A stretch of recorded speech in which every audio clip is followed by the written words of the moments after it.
Ang tanawing ito ay nagpawalang bisa sa lahat ng aking 23 taon ng pagsasaliksik. Si Professor James Henderson, isang propesor sa Boston University sa Amerika, at tinaguri ang pinakamataas na awtoridad sa kaayusang panlipunan, ay puno ng tiwala. Ayon sa kanya, ang kaayusan ay napatupad lamang sa pamamagitan ng mahihigpit na batas, matinding pagbabantay, at malinaw na parusa. Ngunit nang tumuntong siya sa gitna ng siksikan ng MRT 3 sa Maynila, sa kasagsagan ng rush hour sa estasyon ng Cubao, nawalan siya ng salita at nanlamig. Wala siyang nakitang pulis, walang pilitang nag-uutos. Ngunit paanong libu-libong tao ang nagawang panatilihin ang isang functional na kaayusan sa gitna ng init at ingay, na para bang sila ay nasa ilalim ng isang hindi nakikitang sumpa. Ang nasaksihan niya ay hindi lamang simpleng kagandahang asal. Ito ang lihim ng isang hindi nakikitang sistema na hindi kailanman na ipaliwanag ng sinumang sosyologo sa mundo. Ang nakakagulat na isang linggo sa Pilipinas ang nagtulak sa isang matandang propesor upang itapon ang teorya na pinag-ukulan niya ng buong buhay. Ang mundong nabulabog sa hindi maipaliwanag na tanawing iyon ay masaksihan mo na ngayon. Ito ang dahilan kung bakit itinakwil ng professor ng Boston University ang 1 taon ng kanyang teorya matapos makita ang rush hour sa Pilipinas. Ang tanawing nakagulat sa propesor ng Boston ang rush hour sa tren ng Pilipinas ay hindi maipaliwanag kahit ng isang propesor na may 22 taong karera. Bakit ganito katahimik ang Pilipinas sa gitna ng siksikan? Imposible. Hindi ka pani-paniwala. Bakit ganito ka-natural ang lahat? Sa kanyang kalooban, uuwi na ako. Nawalan ng saysay ang aking teorya sa Pilipinas. Ang buong mundo ay nagulat sa isang tanawing nasaksihan sa Maynila. Ang propesor, na nag-aral ng kaayusang panlipunan sa Amerika ang nakatunghay sa tagpong iyon. Kahit ang isang eksperto na nagturo ng civic consciousness sa loob ng ilang dekada ay napagtanto sa sandaling iyon na walang bisa ang kanyang pamantayan. Isang problema na nalulutas ng walang anumang salita. Isang kilos na gumagana bago pa man maisip ang batas. Paano ba gumagalaw ang lipunang ito sa ganitong paraan? Ating saksihan ngayon ang tagpong naranasan niya sa Pilipinas. Bago tayo magsimula, mangyaring mag-subscribe at i-like ang aming channel. Huwag ding kalimutang mag-iwan ng komento kung saan ka nakikinig. Sana ay maging maganda ang iyong araw. Ako si James Henderson.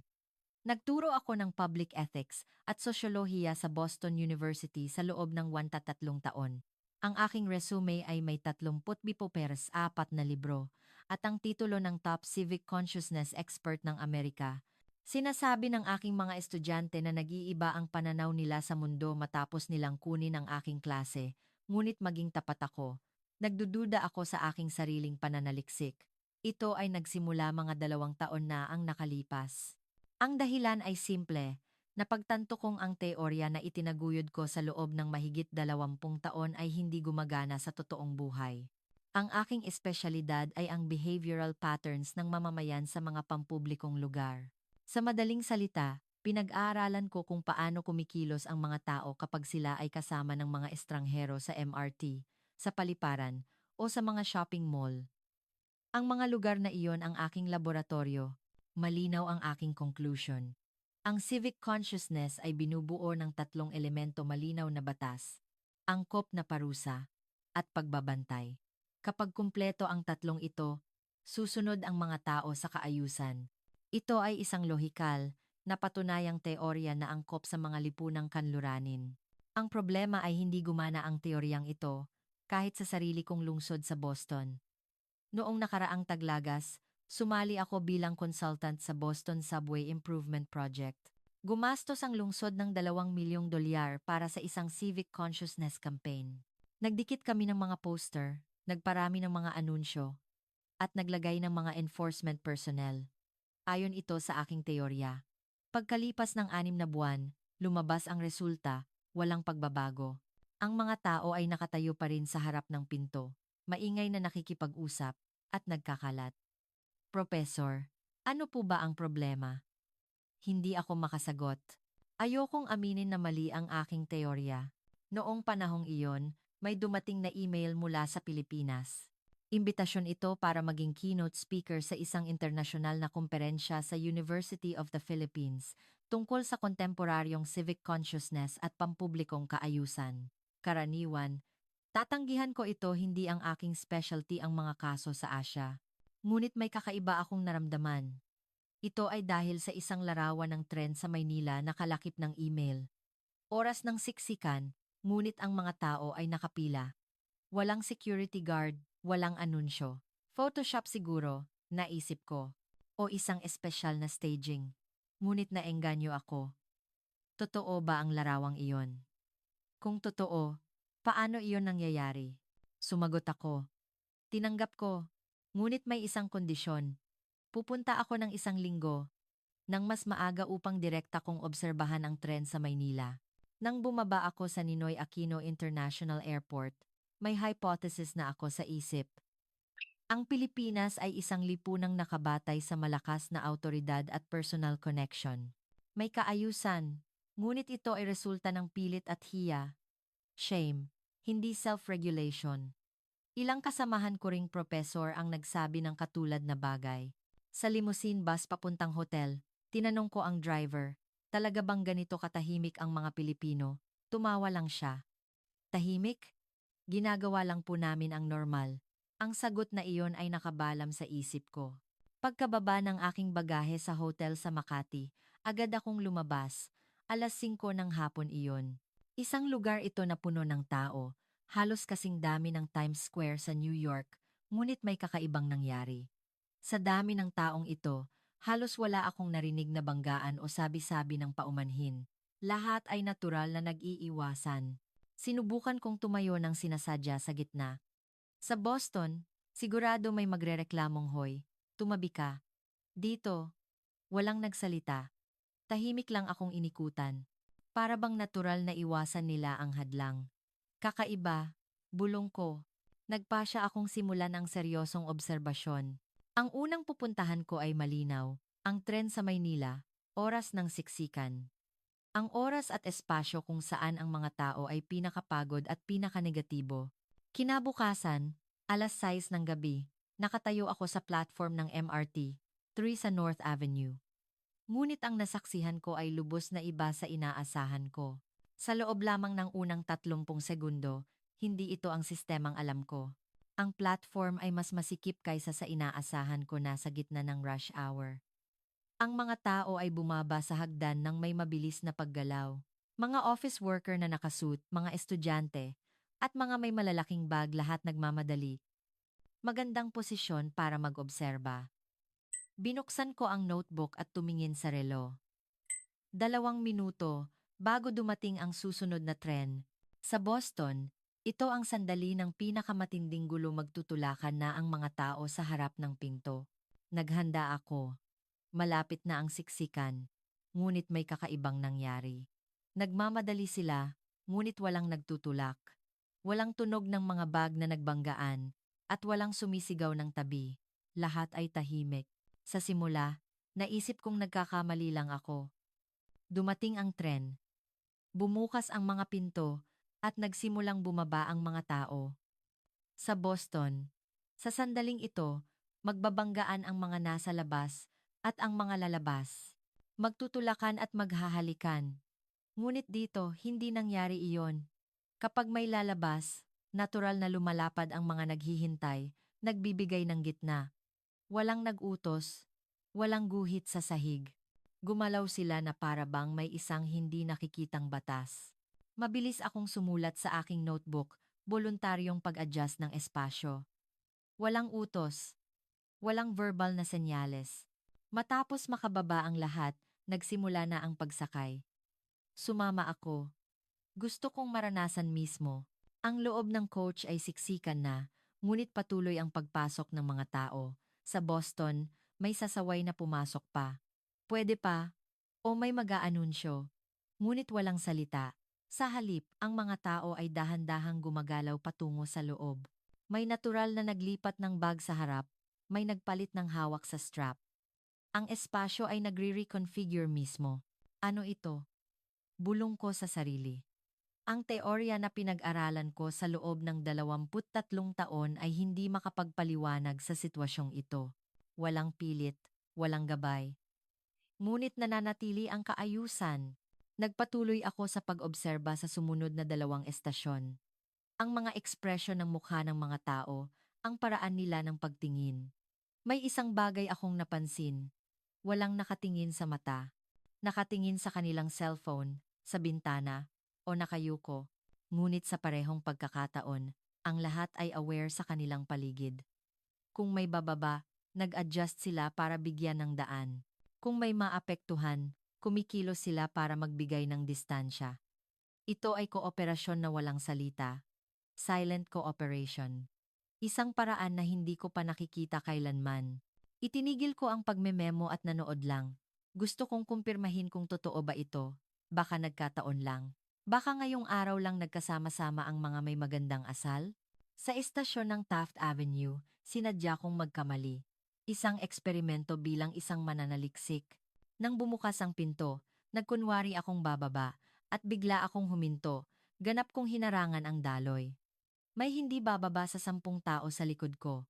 Sa Boston, sigurado may protesta. At ang bigat ng pagkairita sa likod ko.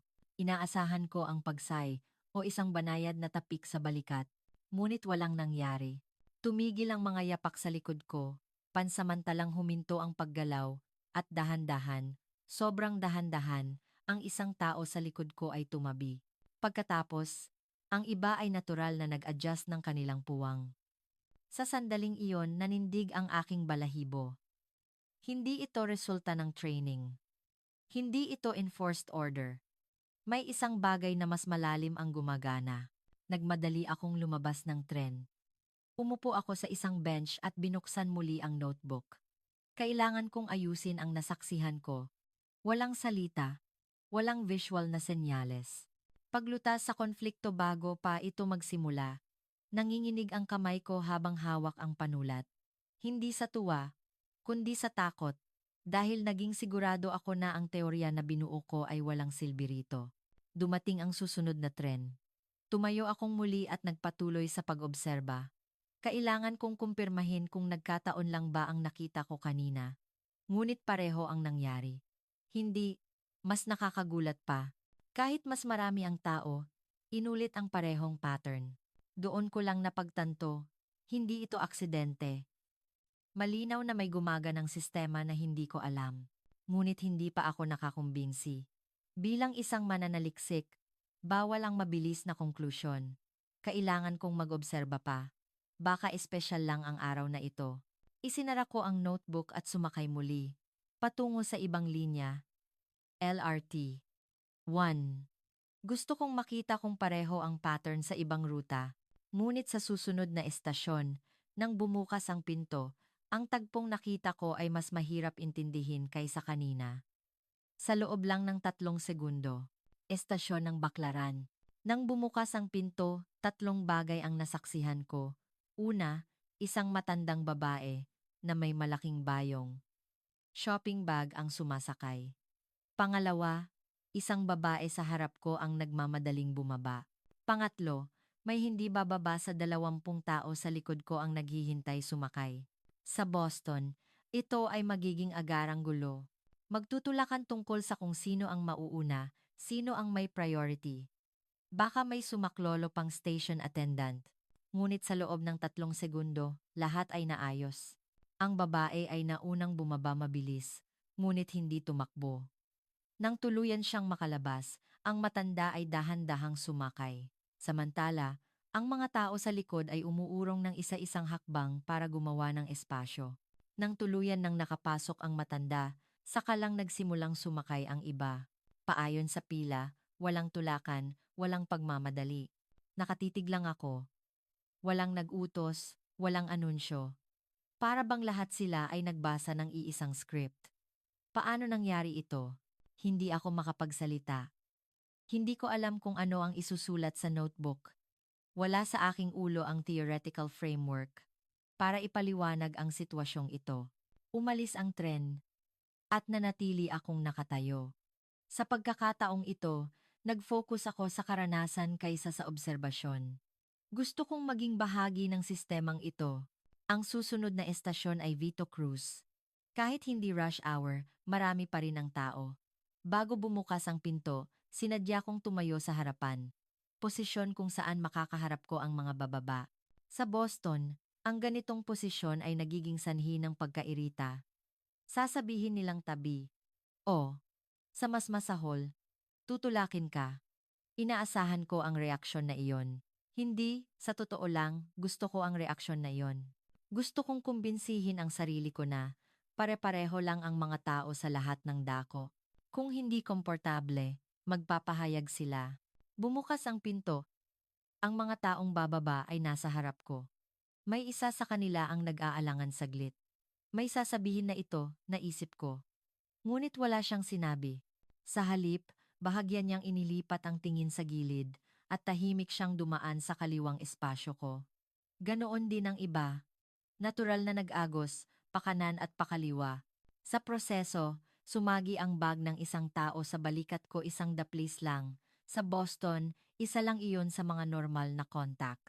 Ngunit lumingon ang taong iyon. Nagkatitigan kami at bahagya siyang yumuko ng ulo. Isang paghingi ng paumanhin.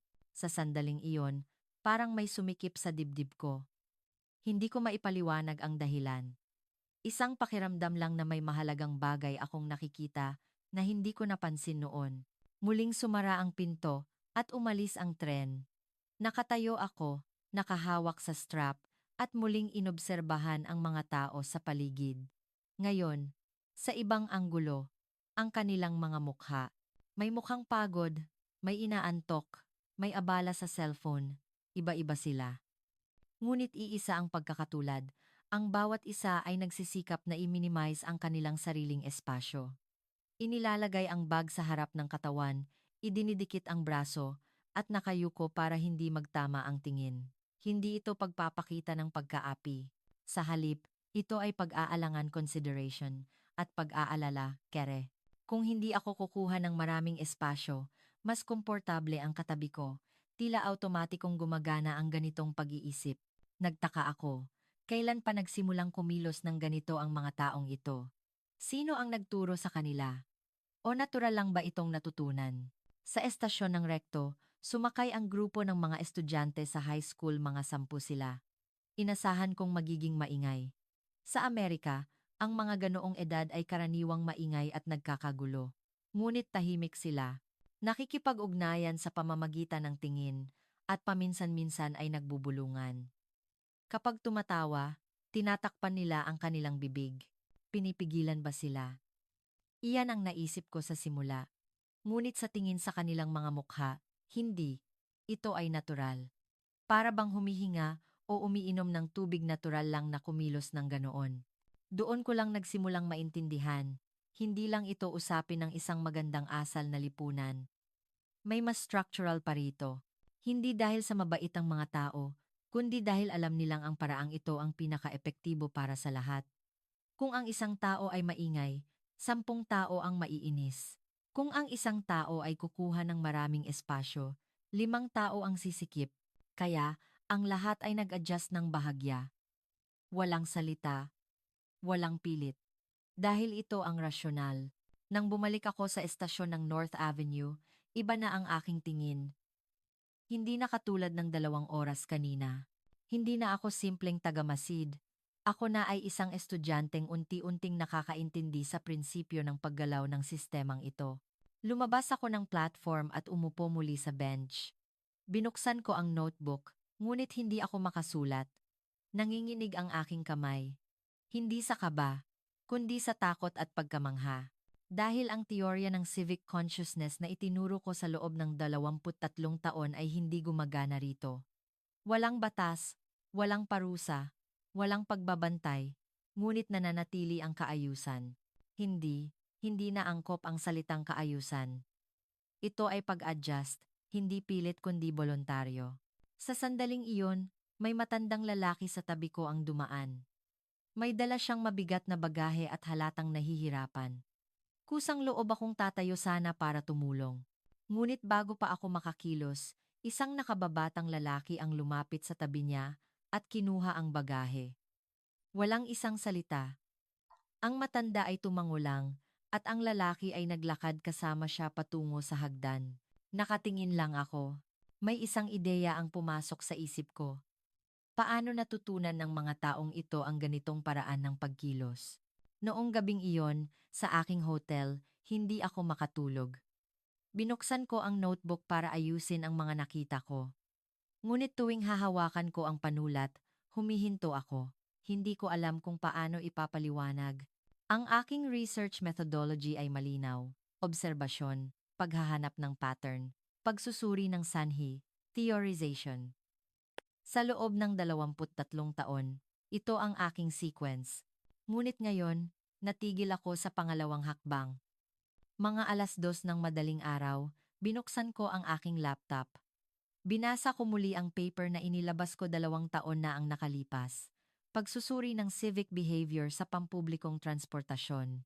Sa paper na iyon, iginiit ko, ang civic consciousness ay pinananatili ng 3 panlabas na salik malinaw na batas, angkop na parusa, at patuloy na pagbabantay. Ito ay napatunayan sa mga kaso ng Boston, New York, Chicago at London. Ngunit sa tren ng Maynila, halos walang makita sa tatlong ito. May mga CCTV man, ngunit para sa security, hindi surveillance. Halos walang poster na nagbabala ng parusa, at ang mga anunsyo ay minimal. Gayunpaman, nananatili ang kaayusan. Hindi, may gumagana na mas mataas kaysa sa kaayusan. Sumulat ako ng bagong tanong sa aking notebook. Kung ang kaayusan ay nananatili ng walang panlabas na kontrol, saan nagmumula ang enerhiya nito? Kinabukasan, maaga akong gumising at nagtungo sa tren. Gusto kong makita ang morning rush hour. 8:00 ng umaga, ang oras kung saan ang mga tao ay pinakaabala at pinakamahina sa pakikisama. Consideration. Ang platform ng MRT, tatlong sa Taft Avenue ay punong-puno. Mas siksikan kaysa sa gabing-gabi. Para bang ang lahat ay nasa mode ng pagtatrabaho na nag-iwas gumamit ng hindi kinakailangang enerhiya. Muli akong tumayo sa harap mismo ng pinto, sinadya kong ulitin ang sitwasyon kahapon. Dumating ang tren, at lumabas ang ilang tao. Nanatili akong nakatayo sa daloy. At muli, nangyari ang parehong bagay. Ang mga tao ay dumaloy sa paligid ko. Walang isang salita, walang anumang iritasyon sa mukha. Ngunit may kakaiba sa akin. Hindi lang ako nag-obserba, sinubukan kong sundan ang kanilang tingin. Sino ang tinitingnan nila? Ano ang senyales na ipinagpapalitan nila? Nakakagulat ang nadiskubre ko. Halos hindi sila nagtitinginan. Ngunit patuloy silang aware sa kanilang paligid. Sino ang gumagalaw saan? Aling espasyo ang lumilikha? Sino ang nagmamadali at sino ang hindi? Sa madaling salita, hindi ito visual communication. Ito ay spatial awareness. Para bang isang kawan ng ibon na lumilipad, hindi sila nagbabanggaan at gumagalaw sa iisang direksyon. Sumakay ako ng tren at humawak sa strap. Sa tabi ko ay isang binibini na may malaking backpack. Ang laki nito ay magiging pabigat sa iba. Sa Boston, may magsasabing, ibaba mo ang bag mo, ngunit walang nagsabi rito. Sa halip, kusa niyang inilipat ang backpack sa harap. Walang nagreklamo. Natural lang. Sa sandaling iyon, napagtanto ko ang isang mahalagang bagay. Para sa mga taong ito, ang pag-aalangan consideration ay hindi isang pagpipilian. Ito ay default. Katulad ng initial setting ng isang computer program, gumagana ito ng automatiko ng hindi mo kailangang iset. Sa Amerika, kapag nagtuturo kami ng civic consciousness, sinasabi namin, mag-alala kayo sa iba dahil iyan ang tama. Binibigyang diin namin ang moral conviction. Ngunit dito, tila hindi na kailangan ang ganoong paliwanag. Nag-adjust sila dahil kung hindi, ang buong sistema ay magiging hindi epektibo.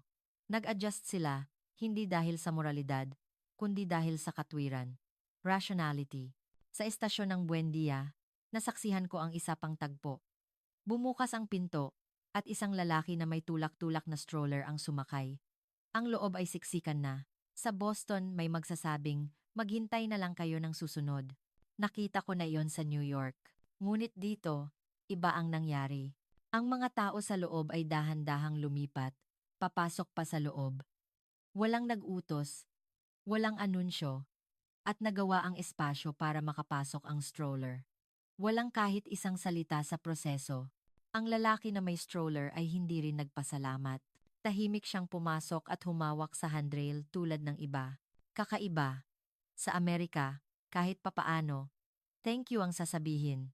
Ngunit dito, hindi na kailangan ang salitang iyon. Dahil hindi ito pagtulong. Ito ay paggawa lang ng dapat gawin. Doon ko lang nagsimulang maintindihan. Sa lipunang ito, ang civic consciousness ay hindi virtue. Ito ay kinakailangan.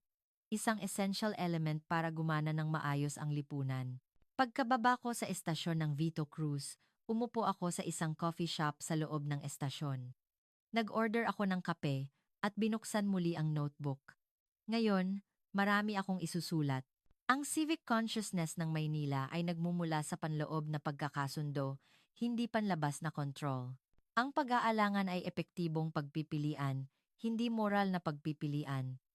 Ang kaayusan ay pinapanatili ng voluntaryo, hindi pilit. Habang nagsusulat ako, nagdududa pa rin ako. Ito ba talaga ang tamang paliwanag? O baka nakikita ko lang ang gusto kong makita? Sa tabi ko, narinig ko ang usapan ng dalawang college student.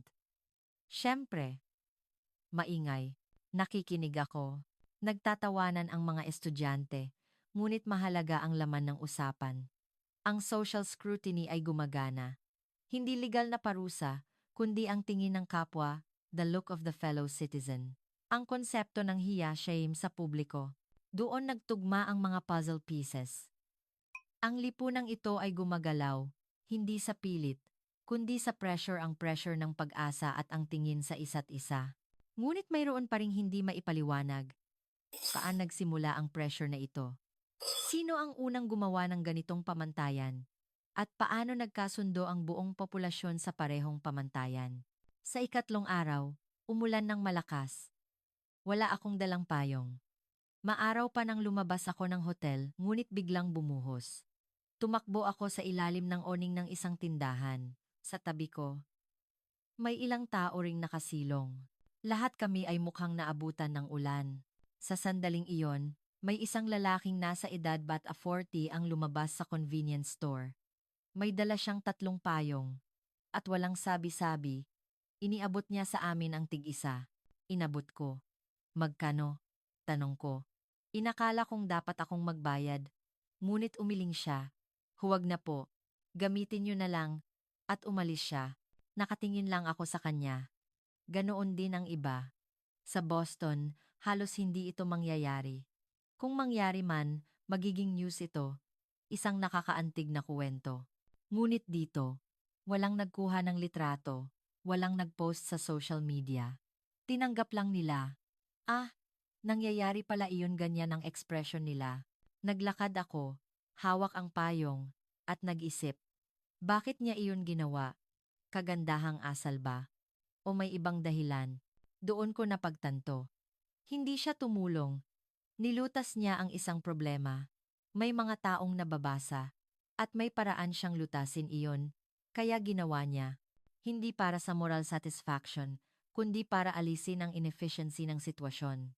Buong hapon akong nag-isip tungkol doon.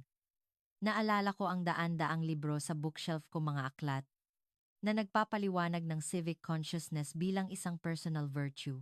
Ang lipunang may mababait na tao ang magandang lipunan. Ang moral na edukasyon ang nagpapataas ng civic consciousness. Hindi mali ang lahat ng ito, ngunit hindi kompleto. Ang nakita ko sa Maynila ay lampas sa dimensyong iyon. Sumakay akong muli sa tren. Sa pagkakataong ito, sinubukan kong tingnan ang personalidad ng mga individual. Mukha ba silang mabait? Mukha ba silang makasarili? Sa totoo lang, hindi naman. May mukhang pagod, may mukhang iritado, may blank expression. Iba-iba sila. Walang mukhang sobrang mabait, ngunit ang kilos ay pare-pareho. Ang bawat isa ay nag-adjust ng espasyo, nagpapababa ng boses, at umiiwas sa banggaan. Walang kaugnayan sa ekspresyon ng mukha. Dahil hindi ito usapin ng temperament, hindi sila magkakilala, at malamang hindi na magkikita. Sa kabila nito, Ang kanilang kilos ay nakakagulat na pareho dahil sila ay nasa iisang sistema. Ito ang hindi ko nakita sa loob ng 10 taon. Palagi kong sinubukang baguhin ang tao maging mas mabait, mas considerate. Ngunit ang Pilipinas ay lumikha ng isang sistema. Isang sistema kung saan ang mga tao ay natural na nag-adjust. Sa pag-akyat ko sa hagdan ng isang estasyon, may isang matandang babae sa harap ko na dahan-dahang umaakyat. May dala pa siyang bag. Ang pila sa likod niya ay humaba, ngunit walang nagtangkang mag-overtake. Sa Boston, tatabi sila para makapagmadali. Ngunit dito, ang lahat ay umayon sa bilis niya. Isang binata sa likod ang lumabas, kinuha ang bag ng matanda. Nagpasalamat ang matanda, at tumango lang ang binata. Pinanood ko ang tagpo at nag-isip, mabait ba ang binata kaya siya tumulong? O naisip ba niyang mas epektibo iyon? Marahil pareho. Ngunit ang mahalaga, kung hindi siya tumulong, ang lahat ng tao sa likod ay maaantala. Kaya tumulong siya. Dahil ang sistema ay dinisenyo ng ganoon, bumalik ako sa hotel noong gabing iyon at binuksan muli ang notebook. At sa unang pagkakataon, sumulat ako ng may tiwala. Ang civic consciousness ng Maynila ay hindi personal virtue, kundi social design. Matapos kong isulat ang pangungusap na iyon, naipaliwanag ang lahat ng nakita ko sa loob ng 3 araw. Bakit walang sumisigaw? Bakit walang nagkakagulo? Bakit natural ang kaayusan? Hindi dahil sa sobrang bait ng mga tao, kundi dahil ang lipunang ito ay dinisenyo para kumilos sila ng ganoon. Ang magandang pagkilos ay nagiging pinakarasyonal para sa individual at para sa kolektibo. Sa Amerika, itinuro ko sa mga estudyante, maging mabuting tao, mag-alala sa iba, isang moral appeal. Ngunit sinabi ng Maynila, kung gagawin mo ito, lahat tayo ay mas komportable. Kasama ka, isang rational persuasion. At ngayon, alam kong ang pangalawa ay mas makapangyarihan. 11:00 ng gabi, binuksan ko ang laptop at nagpadala ng email sa kasamahan kong professor sa Boston. Ang titulo, Ang Hindi Natin Nakita. Nag-alinlangan ako bago ko isend. Ito ay pagtanggi sa sarili kong pananaliksik. Ngunit ipinadala ko, dahil ang katotohanan bilang isang mananaliksik ay mas mahalaga. Dumating ang tugon, parang may malaking bagay kang nadiskubre. Ngunit mag-ingat, tiyakin mong sistema ba iyan o cultural specificity. Tama siya. Kalahati pa lang ang naiintindihan ko. Nakita ko kung paano gumagana ang sistema, ngunit hindi ko alam bakit ito gumagana.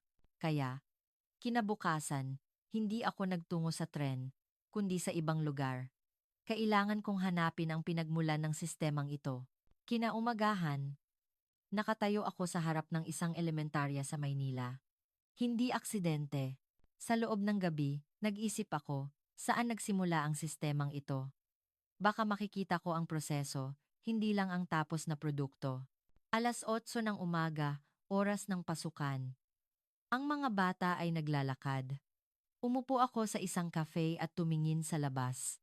Ang una kong napansin ay ang pedestrian lane. Nang magbago ang ilaw, nagsimulang tumawid ang mga bata. Walang tumakbo. Kahit nagmamadali, mabilis lang silang naglakad.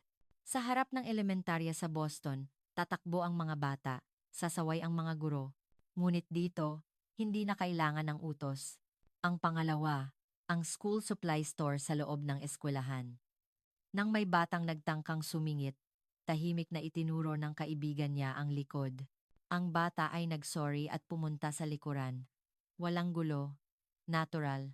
Uminom ako ng kape at nanood ng mga 1 oras. Nakumbinsi ako. Hindi ito maipaliwanag sa pamamagitan lamang ng school lesson. Sobrang natural. Ang mga bata ay kumikilos tulad ng mga matatanda. Hindi, ang mga matatanda ang kumikilos tulad ng mga bata, pinapanatili nila ang paraan ng natutunan nila noong bata pa. Lumabas ako ng cafe at naglakad patungo sa kalapit na parke. Sa tabi niya, may isa pang lolo ang naghihintay. Lumipas ang 30 minuto.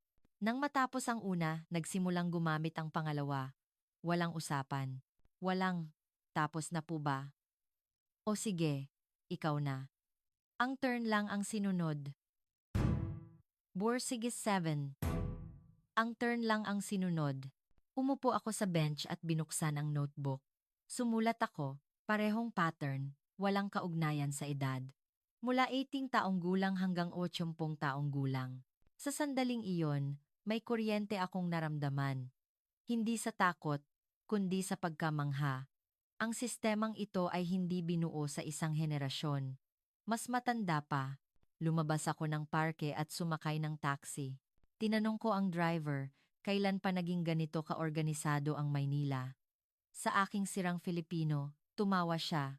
Ay, Professor. Noong bata pa ako, mas magulo pa. Lahat kami ay abala sa buhay. Pero nagbago, mga bandang 90s o 2000s siguro. Nagkaroon ng mga bagong kalsada, mas maraming tao. Para hindi kami mapahiya sa harap ng mga dayuhan o dahil mas madali na ganito. Nagsimula kaming mag-alala. Tumango ako. Mga dekada na ang nakalipas. Mahirap paniwalaan na ang ganitong pagbabago ay nangyari sa isang henerasyon.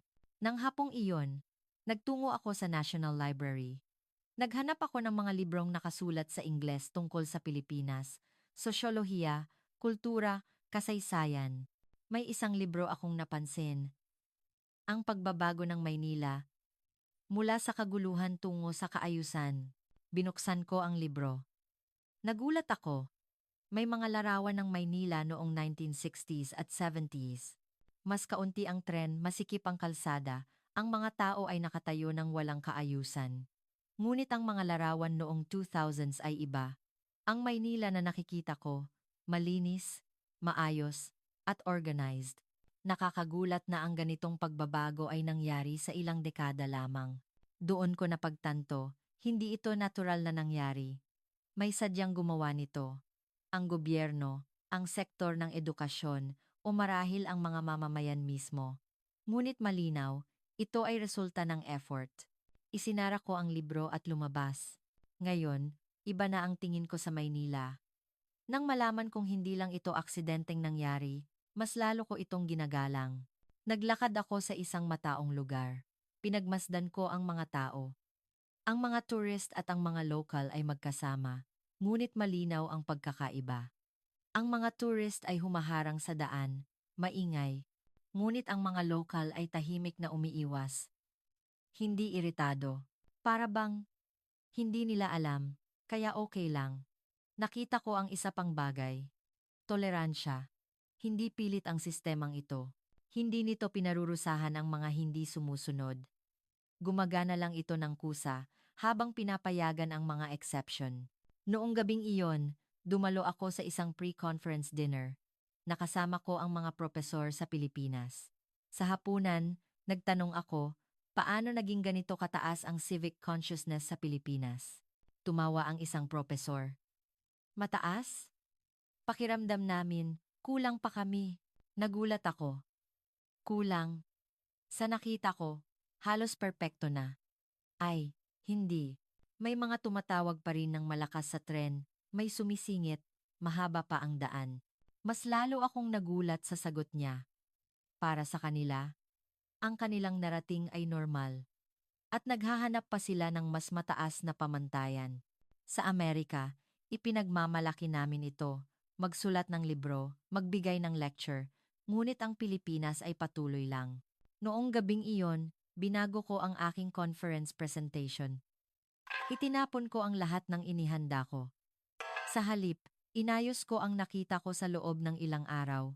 Ang titulo, Ang Di Nakikitang Sistema, Paano Binuo ng Maynila ang Kaayusan. Nang walang kontrol. Order without control. Iyan ang aking nadiskubre. Habang nagsusulat, naisip ko ang aking silid-aralan sa Boston.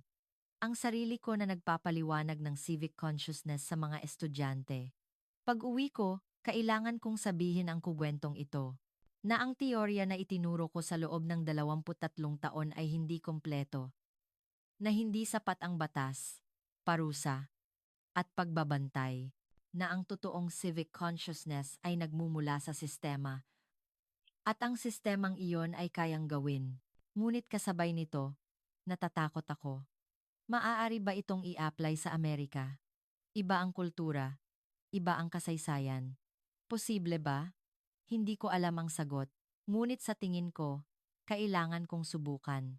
Walang dahilan kung bakit hindi magagawa ng Boston ang nagawa ng Pilipinas sa loob ng ilang dekada. Kinumpleto ko ang manuscript at tumingin sa labas. Ang night view ng Maynila ay nakikita ko. Night view ng Maynila. Ang maraming ilaw ay nagliliwanag ng maayos. Ang bawat ilaw ay isang tao.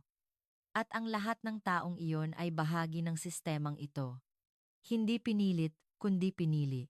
Doon ako nakumbinsi. Kailangan kong igalang ang lipunang ito at matuto rito. 2 araw na lang bago ang conference. Halos 200 katao ang dumalo.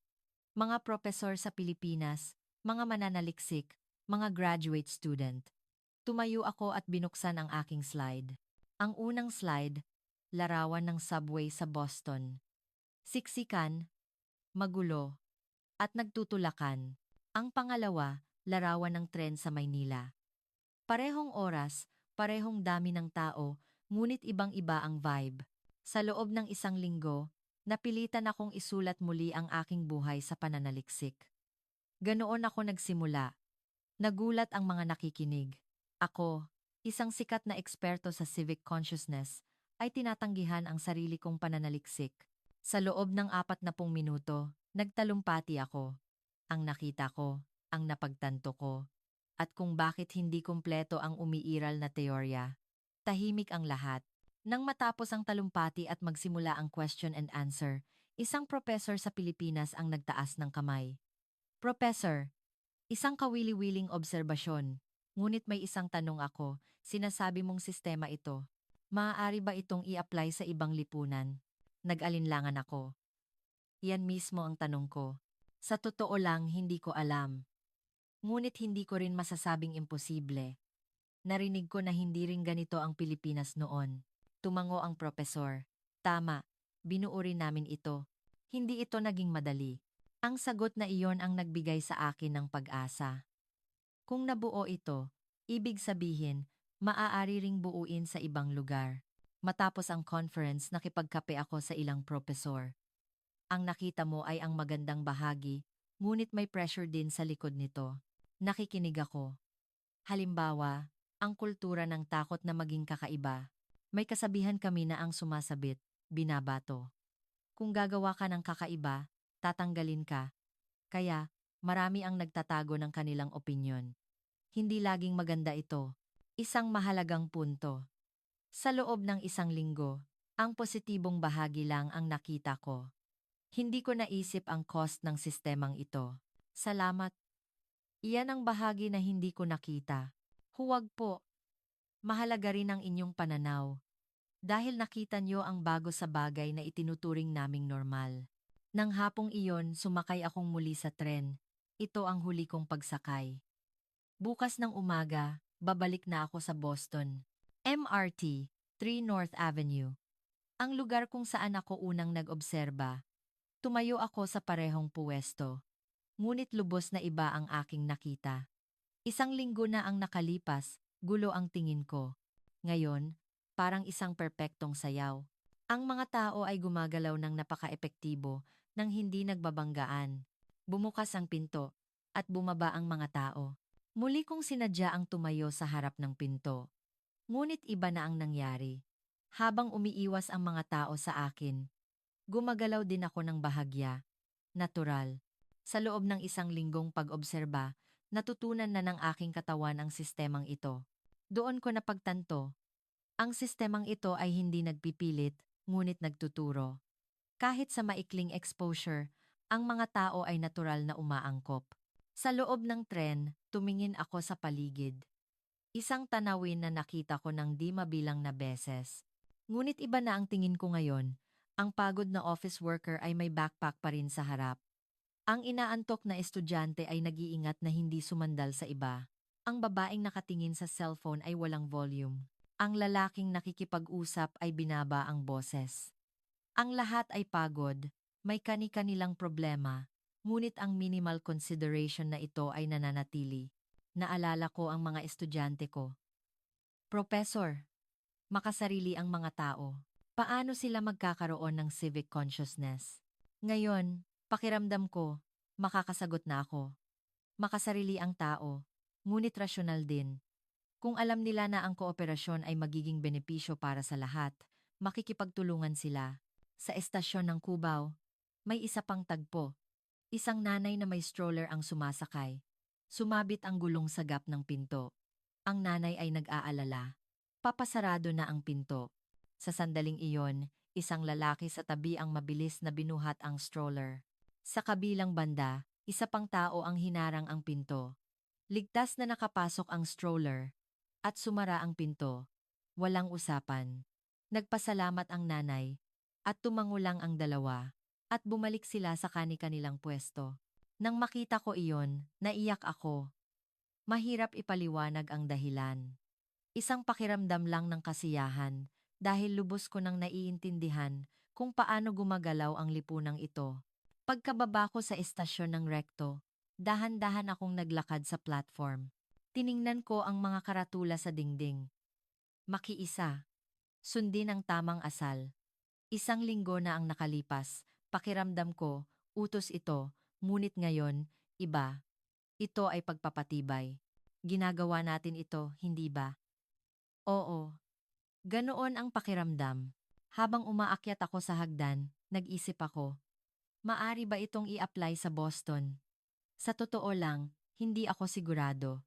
Iba ang kultura, iba ang personality, iba ang kasaysayan. Ngunit kailangan kong subukan.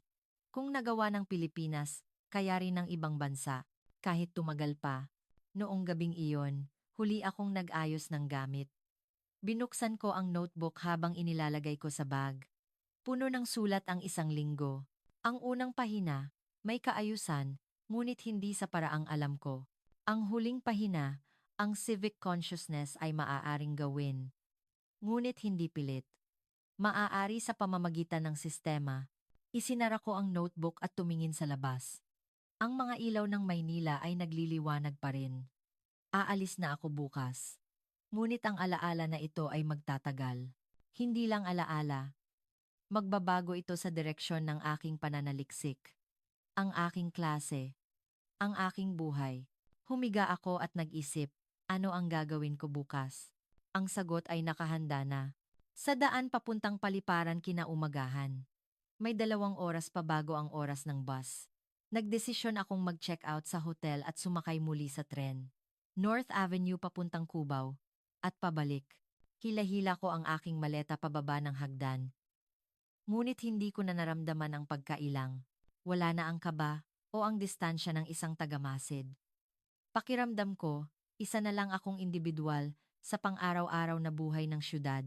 Nang tumayo ako sa platform na pagtanto ko, natural akong nakapila, walang malay. Ang maleta ko ay nakatayo sa tabi ko, hindi nakaharang. Kailan ako nagsimulang kumilos ng ganito? Hindi ko alam ang sagot, nakuha ko lang. Sa loob lang ng maikling 1 linggo. Dumating ang tren. Bumukas ang pinto at bumaba ang mga tao. Nakasama ako sa mga sumakay. Ngayon, hindi na ako nag-obserba. Naranasan ko lang. Dahil sa maleta ko, nagkaroon ako ng mas maliit na espasyo, ngunit ang mga tao sa paligid ay natural na nag-adjust. Walang salita. Sinubukan ko ring bawasan ang espasyo ko. Hindi dahil sa nahihiya ako, kundi dahil natural ang pakiramdam. Sa estasyon ng Kamuning, sumakay ang isang grupo ng mga college student. 6 sila. May malalaking backpack mukhang may out-of-town trip. Sa Boston, maingay na sana sila, nagtatawanan, nagkukulitan, ngunit tahimik sila. Nag-uusap, ngunit pabulong, para sa kanila lang ang naririnig. Kapag tumatawa, tinatakpan ang bibig. Tiningnan ko sila at nag-isip, pinipigilan ba sila? O nag-adjust lang? Sa mukha nila, masaya sila. Hindi repressed. Ito ay natural lang. Tulad ng pagtayo ko ng maleta ko sa tabi ko ngayon. Dumating sa estasyon ng Araneta Center Cubao. Lumabas ako at naglakad sa loob ng estasyon. Maraming kabataan, buhay, at malaya ang vibe, ngunit nananatili ang kaayusan. Sa kanang bahagi ng hagdan umaakyat, sa kaliwa bumababa, at nagbibigay ng daan sa mga nagmamadali. Pumasok ako sa isang cafe at nag-order ng kape. May pila sa cashier 5 tao. Natural akong pumila sa likod. Ang estudyante sa harap ko, nakatingin sa cellphone, hindi sinasadyang umatras at naapakan ang paa ko. Ay, pasensiya po. Ngumiti ako at iniling ang kamay ko. Okay lang. Ngunit ang reaksyon ng estudyante ay nakakabilib. Agad na humingi ng paumanhin at tila sincere ang pag-aalala. Walang tingin kung dayuhan ba ako o Pinoy. Kinuha ko ang kape ko at lumabas. Papunta na akong tren, ngunit isang ideya ang pumasok sa isip ko. Mananaliksik ba ako ngayon? Turista? O bahagi ng sistemang ito? Ang sagot ay lahat ng tatlo. At hindi ito kakaiba. Dahil ang sistemang ito ay hindi eksklusibo. Kahit sino ay tatanggapin at susunod. At kung hindi ka susunod, hindi ka pipilitin. Sa pabalik na tren, tumingin ako sa labas. Ang dingding ng tunnel ay mabilis na lumipas. Ang tanawing kakaiba noong 1 linggo ay pamilyar na ngayon. Malapit na ang North Avenue. Kinuha ko ang strap at gumalaw papunta sa pinto. Ang mga tao ay natural na nagbigay ng espasyo. Bumukas ang pinto, hinila ko ang maleta at bumaba. Lumingon ako. Muling umalis ang tren at ang mga tao ay tahimik na nakatayo o nakaupo. Ngunit iyon mismo ang espesyal. Habang umaakyat ako sa hagdan, inayos ko ang karanasan ng 1 linggo. Ang nakita ko, ang naramdaman ko, ang natutunan ko, ang pinakamahalagang aral, ang civic consciousness ay hindi abstrakto. Ito ay isang konkretong sistema. At ang sistemang iyon ay maaaring gumana ng walang pressure. Ipinakita sa akin ng Maynila iyon.